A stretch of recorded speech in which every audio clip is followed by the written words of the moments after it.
Tudo bem? Vamos iniciar o estudo aprofundado, detalhado da disciplina de Direito Penal Militar. Essa disciplina que tem muita relevância e, com certeza, com o meu acompanhamento, com as aulas, com o conteúdo programático ministrado e também o material de apoio que está aqui abaixo para você fazer download, você vai ter toda a informação e todos os detalhes para realmente fazer diferença e conquistar a sua aprovação.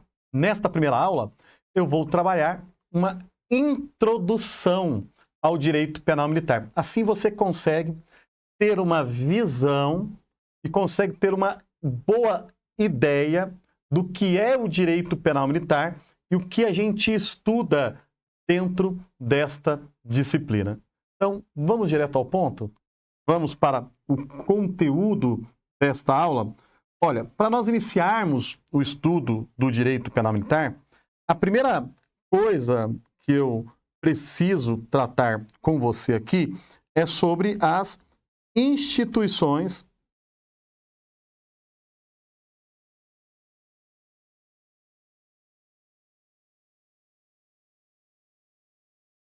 militares.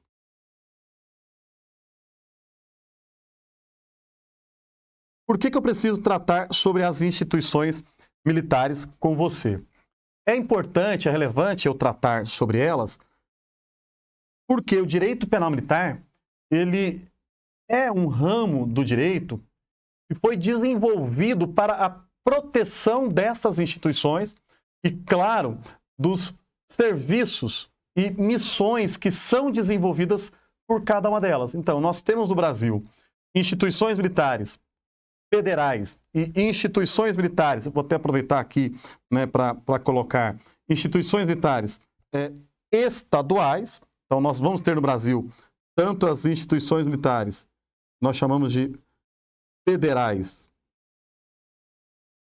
ou simplesmente da União, e nós temos as instituições militares estaduais ou também distritais,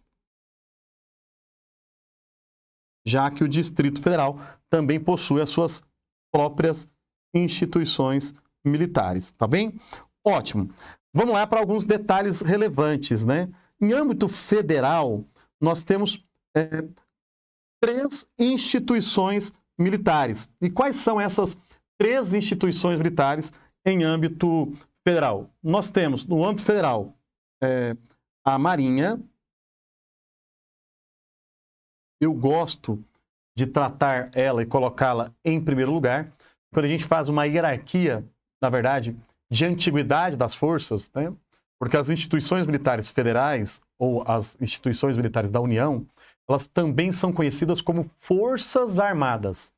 E a Marinha é a mais antiga das instituições militares brasileiras, por uma razão simples, né? Por conta do nosso histórico de desenvolvimento enquanto nação. Nós somos frutos, né? Frutos do descobrimento português. E como Portugal chegou ao Brasil? Através de uma força naval. Por isso, no Brasil, a primeira instituição militar que nós temos é a Marinha, tá bem?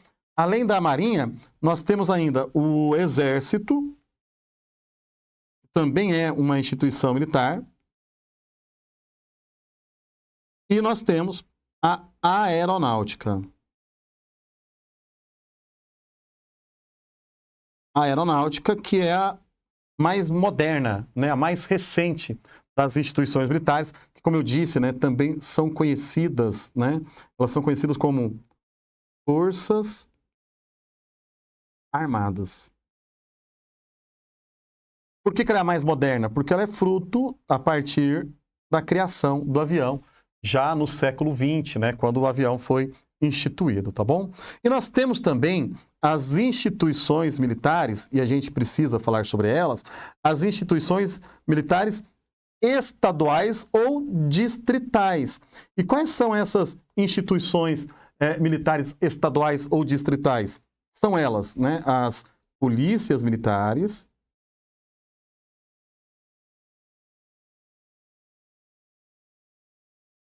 e os corpos de bombeiros militares.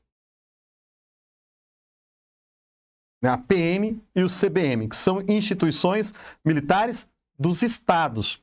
Olha, é importante destacar que as instituições militares estaduais e as instituições militares federais, elas têm pontos em comum. Por que elas têm pontos em comum? Porque qualquer uma delas, seja uma instituição militar estadual ou seja uma instituição militar federal, qualquer uma delas é organizada com base, né, em dois princípios fundamentais. E quais são eles? É organizada com base na hierarquia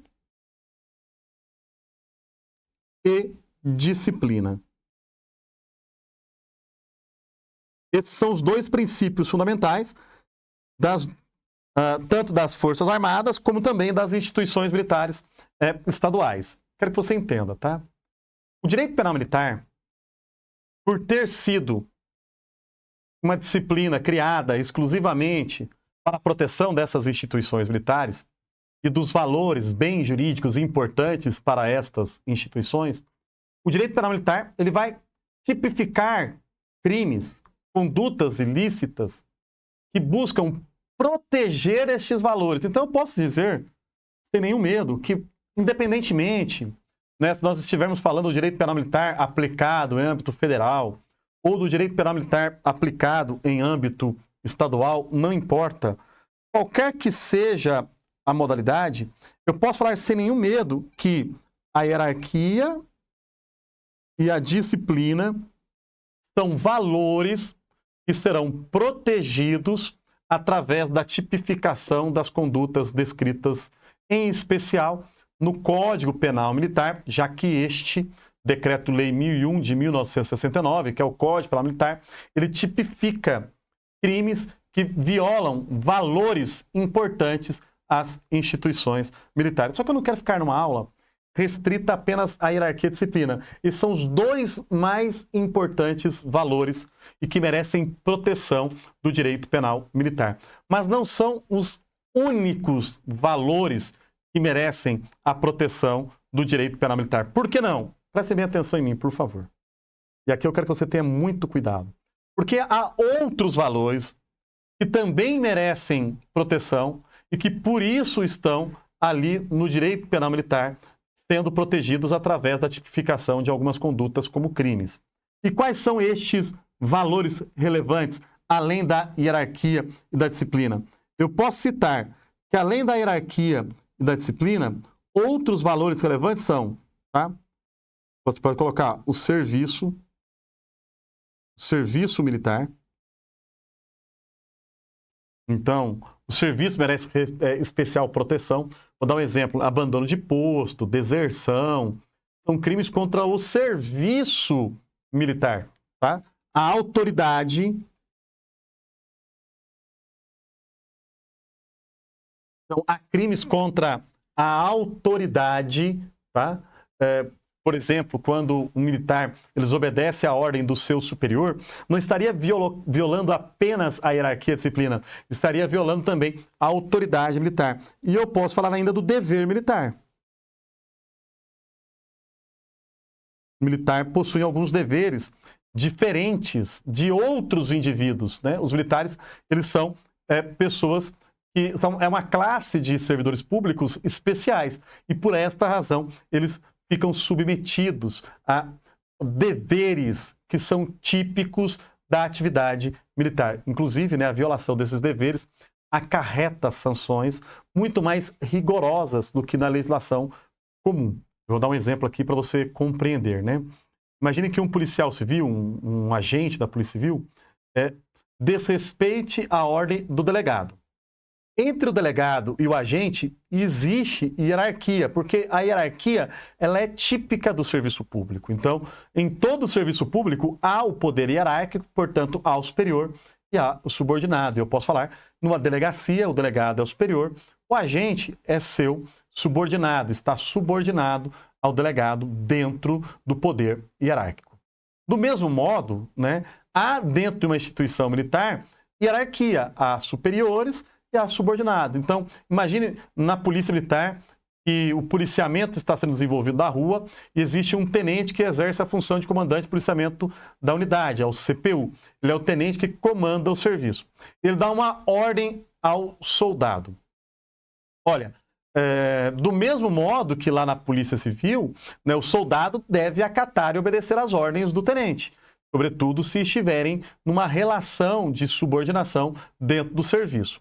Entretanto, se o soldado ele desobedecer esta ordem, ele incorre em crime militar, coisa que não necessariamente, a princípio, não ocorrerá na Polícia Civil, se o agente desobedecer a ordem do delegado.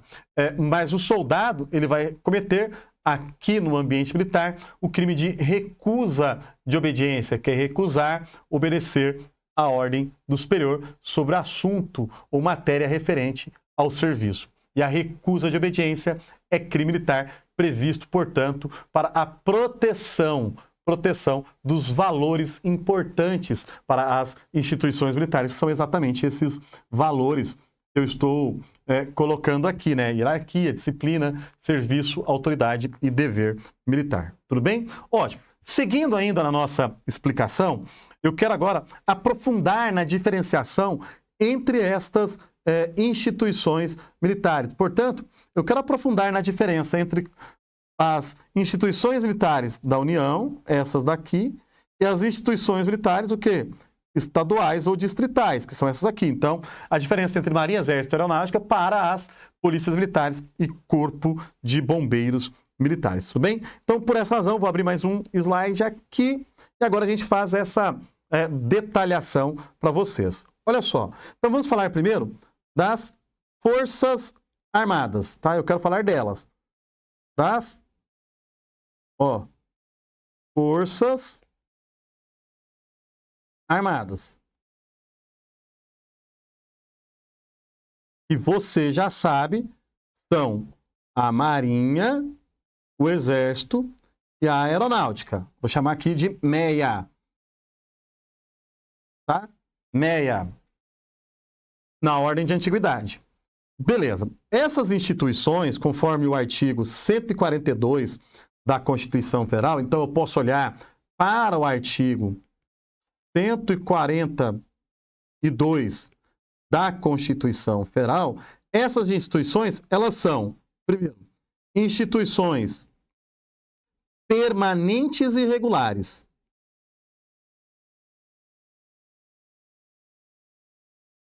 Irregulares. Esse fator é relevante, né? Porque, ou seja, elas não podem ser extintas. Quando eu digo que elas são permanentes e regulares, eu estou dizendo que estas instituições não podem ser extintas. E mais, além de serem permanentes e regulares, essas instituições ainda, elas estão sobre a autoridade suprema. Você pode colocar aí, ó, elas estão sobre a autoridade suprema do presidente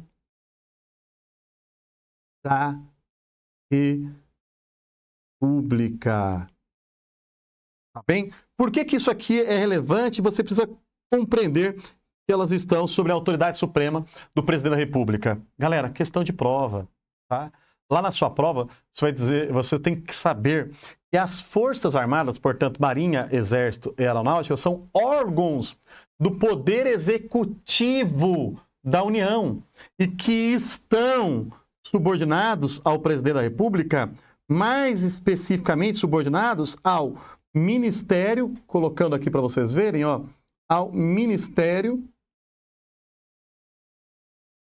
da Defesa. Então, eu tenho o Ministério da União. Esse ministério é ocupado por um ministro subordinado ao presidente.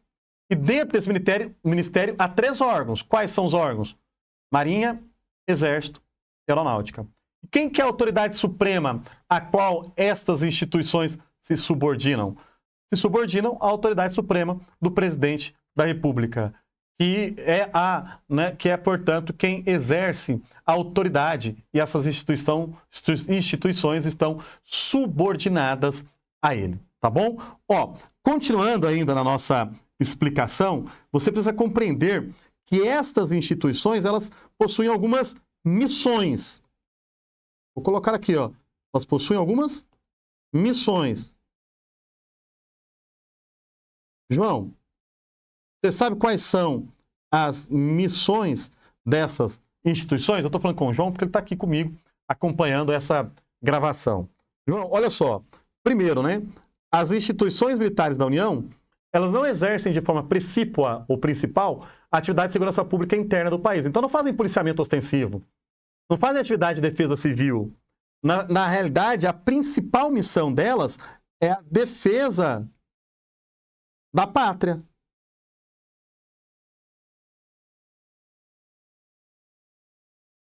Então, essas instituições vão desenvolver principalmente, e aqui a principal atividade desenvolvida por elas, vou até grifar isso aqui para você não esquecer, né? A principal atividade desenvolvida por elas é a defesa da pátria. Ou seja, gente, é a defesa do território nacional, a defesa da soberania do Brasil. Essa é a principal missão, portanto, da Marinha, do Exército e da Aeronáutica. Entretanto, a nossa Constituição Federal, no artigo 142, permite que elas desenvolvam também, né, a garantia da lei e da ordem, que a gente chama, essa garantia da lei e da ordem, a gente chama de GLO.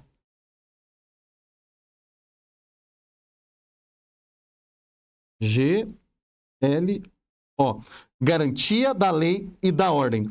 E quando elas forem, né, designadas, né, por solicitação de qualquer dos poderes constituídos, elas poderão exercer, portanto, as atividades de segurança pública,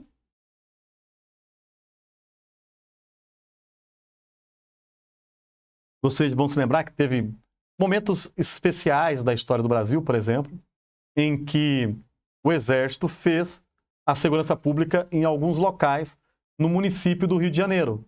Isso exercendo, portanto, uma missão constitucional, que não é a regra, porque a regra é a defesa da pátria, mas exercendo a missão constitucional de garantir a lei da ordem para o desenvolvimento de atividades de segurança.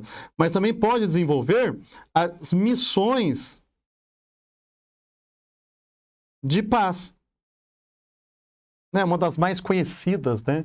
São aquelas missões de paz que foram desenvolvidas pelo Exército Brasileiro no Haiti, em apoio à Organização das Nações Unidas, a ONU.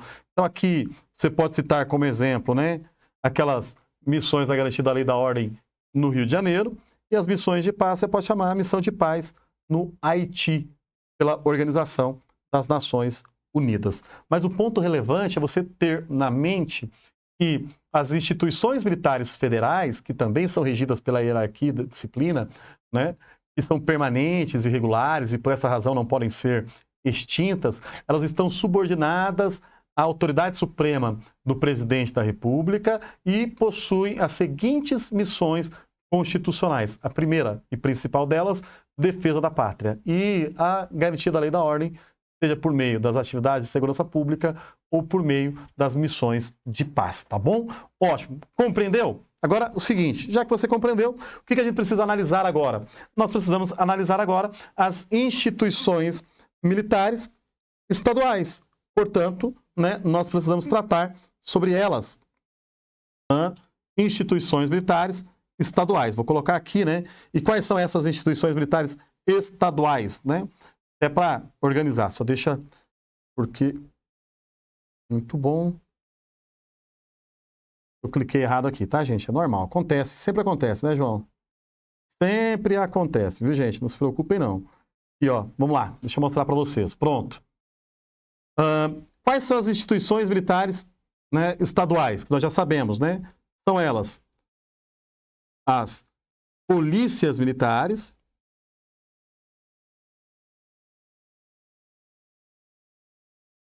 e corpos de bombeiros militares.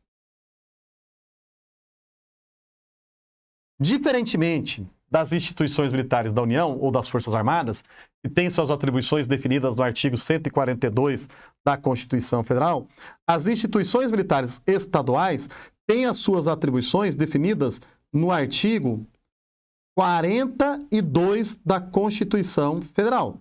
Então, é o artigo 42 da CF quem vai tratar sobre elas. E vai falar o que sobre elas? Vamos falar que os militares que compõem as instituições, né, polícias militares e corpo de bombeiros militares, eles são o quê? Militares estaduais. Então, são militares dos estados e do DF.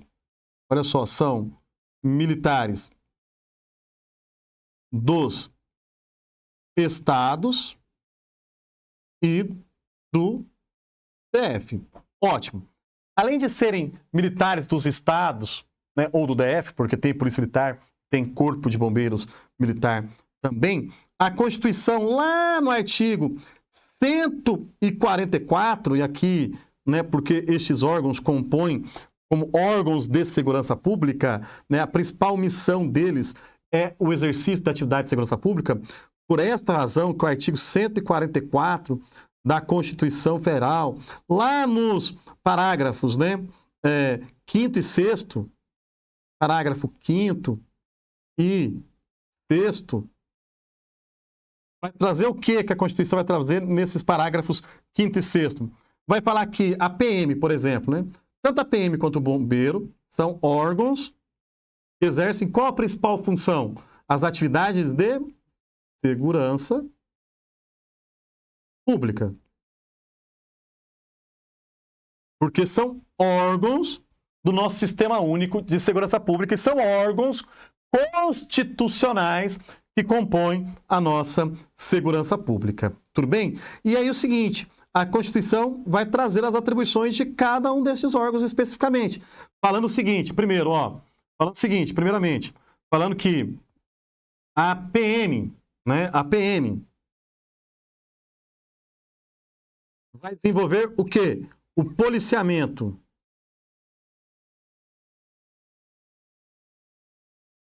ostensivo, certo? E a garantia da ordem pública.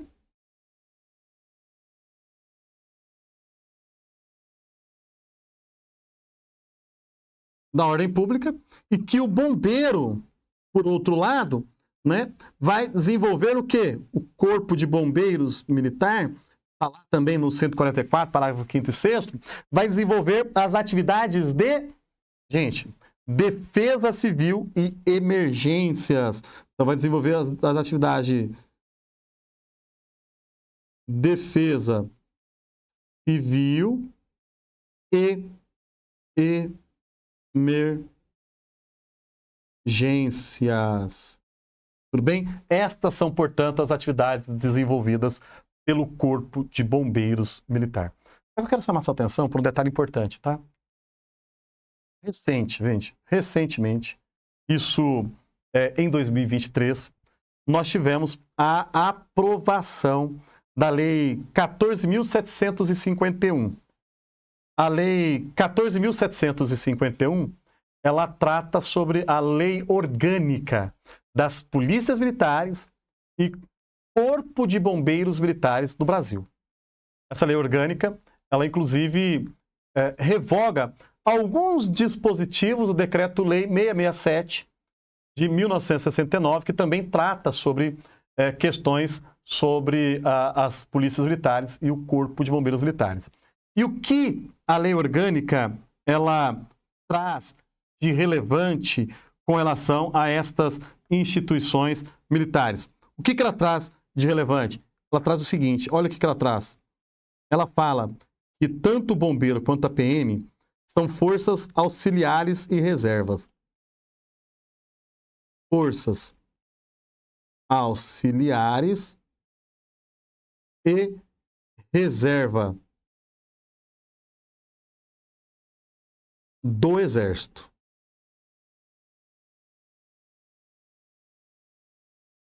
Então, são forças auxiliares e reserva do Exército Brasileiro e que também elas vão ser regidas, como já disse, né, pela hierarquia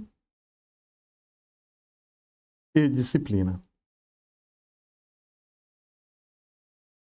Tá bom? Vão ser regidas pela hierarquia e disciplina. Dá para me aparecer aqui no cantinho sobre o espaço. Ótimo. Então é isso. Então, ó, vamos lá só reforçar o conhecimento aqui, tá bem? As polícias militares e corpos de bombeiros militares são instituições militares estaduais, com a definição no artigo 42 da Constituição Federal. O artigo 144, parágrafos 5º e 6º, delimita as missões, as atribuições, pois compete à Polícia Militar o policiamento ostensivo para a garantia da ordem pública e ao Corpo de Bombeiros compete as atividades de defesa civil e emergências e a Lei 14.751 de 2023, que é a Lei Orgânica das polícias militares e dos corpos de bombeiros militares, garante que elas são forças auxiliares e reserva do Exército Brasileiro e também são organizadas com base na hierarquia e na disciplina.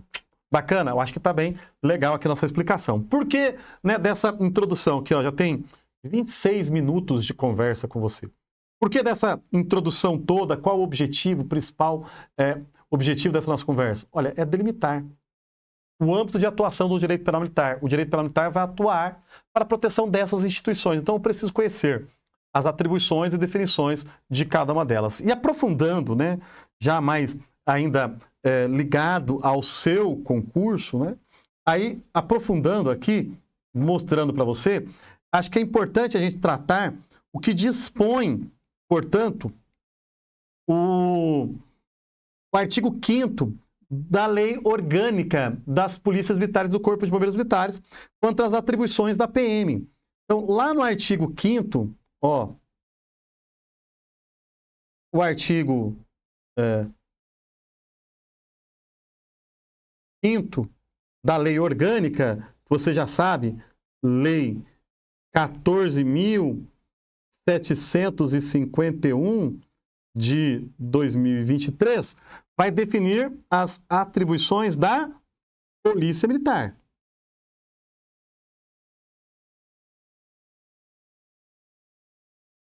E quais são essas atribuições? Compete à Polícia Militar o policiamento ostensivo e a manutenção da ordem pública, a ação preventiva, colocando aqui no quadro, né? Eu acho que fica importante, né, também para vocês, né? Então, policiamento ostensivo, que eu já coloquei, né, lá atrás. Ostensivo e a garantia da ordem pública, ação preventiva e repressiva contra ilícitos, ação preventiva e repressiva contra ilícitos, né, contra crimes, tá bom? A atuação de polícia judiciária militar. Então, olha só, a Polícia Militar pode fazer o policiamento ostensivo para a garantia da ordem pública, uma atuação tanto para prevenir crimes quanto para reprimir crimes, também a atividade de Polícia Judiciária Militar, que é a investigação dos crimes militares. Então, olha que interessante aqui. A prática dos crimes militares, que nós vamos estudar nas próximas aulas e nas muitas aulas que nós teremos do direito penal militar, ela vai ser apurada por meio de um inquérito policial militar com previsão lá no Código de Processo Penal Militar, mas os crimes estão descritos no Código Penal Militar, Decreto-Lei 1001 de 1969. O inquérito policial militar está definido lá no Código de Processo Penal Militar, né, que é o Decreto 1002 também de 1969. É importante destacar que a Polícia Militar vai exercer o papel de Polícia Judiciária Militar, portanto, vai poder instaurar inquérito policial militar para apurar a prática de crime militar cometida por seus membros. Então, um policial militar, de soldado a coronel da Polícia Militar, vai ser investigado pela Polícia Judiciária Militar caso pratique crime militar. Tá bem? Isso é importante. Também exerce, né, a Polícia Militar a segurança tá? De eventos e manifestações públicas, tá? Segurança de eventos e manifestações.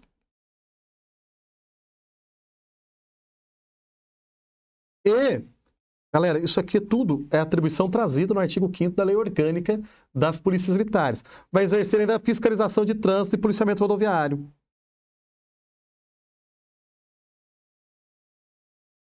De trânsito e policiamento rodoviário.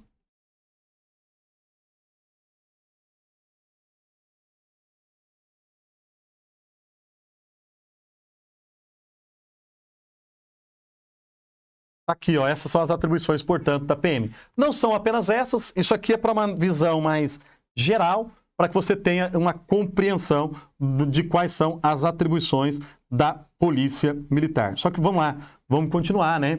Porque nós temos ainda as atribuições do Corpo de Bombeiros Militar. Aqui eu trabalhei com vocês o artigo 5º, que trata sobre as atribuições da Polícia Militar. Agora eu vou trabalhar com vocês as atribuições do Bombeiro Militar, que estão no artigo 6º da Lei Federal 14.751, Lei 14.751 de 2023, vai tratar sobre o Corpo de Bombeiros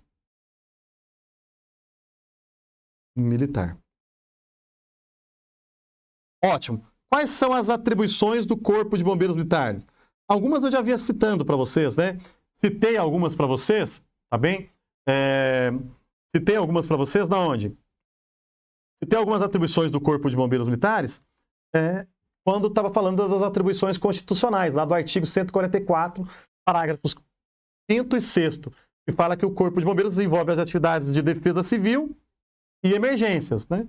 Então, essas atividades de defesa civil e emergências, elas continuam aqui, eu posso colocá-las também sem nenhum problema. Então, defesa civil.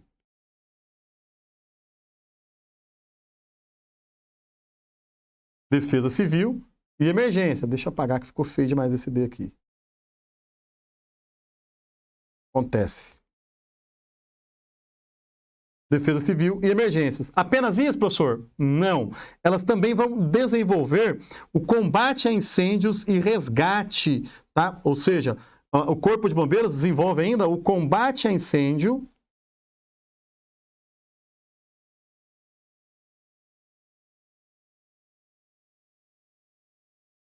e resgate. Inclusive, né, quando você presta o concurso para o Corpo de Bombeiros em Goiás, né, cai na prova aqui o Manual de Combate a Incêndio e o Manual de Pronto-Socorrismo. Porque essas atribuições aqui, inclusive, né, no cotidiano do Corpo de Bombeiro, são as mais conhecidas, né? Embora elas desenvolvam um papel, né, o Corpo de Bombeiros desenvolva um papel muito relevante da defesa civil também, tá? O bombeiro ainda atua nas hipóteses de desastres naturais, importante colocar isso aqui.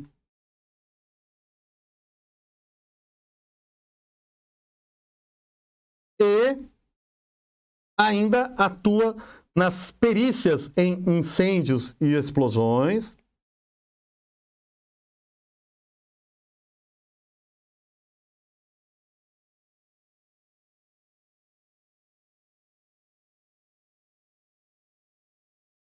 Eu posso colocar por último na fiscalização e segurança contra incêndios.